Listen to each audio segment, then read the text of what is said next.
Wow. Ayan, sa Atilalit nandoon. Dito.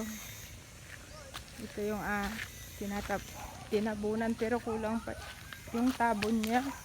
At nung bumaha ay nung umulan ng umulan lakas ng ang lalim pa yan.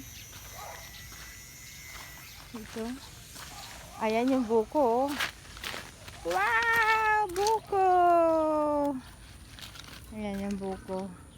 Pwede na itong buko na to, Ate Lalit. Mabalinan. Ito, buko guys. Oh. Wow, ang sarap niyang buko na yan. Kulay orange. At dito, nandito sila guys nagawa. Ayan.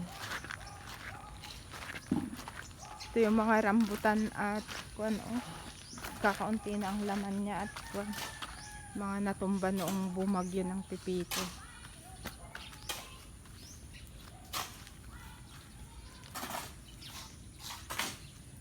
Ayan. Ayun, nagawa sila doon.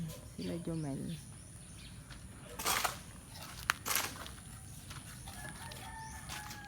Dine.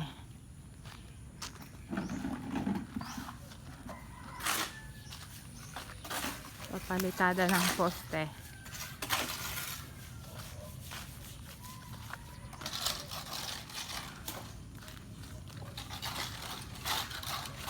Yan ang uli yung poste.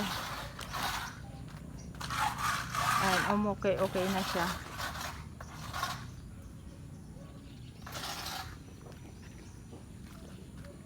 Doon. Ayan. Ito yung malilit pang buko. Tapos yan. Ayan. Sino kayang aakyat ng buko mamayang hapon na makapagbuko?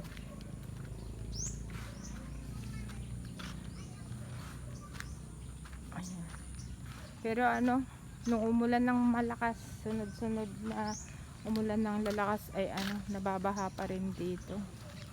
Kulang pa rin ng kanyang tabon. Kailangan pang lagyan. Ayun, yung dalawa naglilibot. Nasaan na yung tanim kong rambutan? Yan na. Lumaki na kaunti.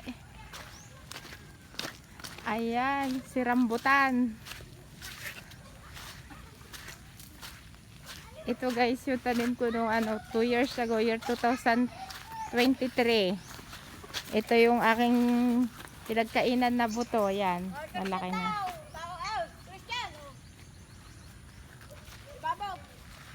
Ayan yung anak mo, pawis na oh. Ayan.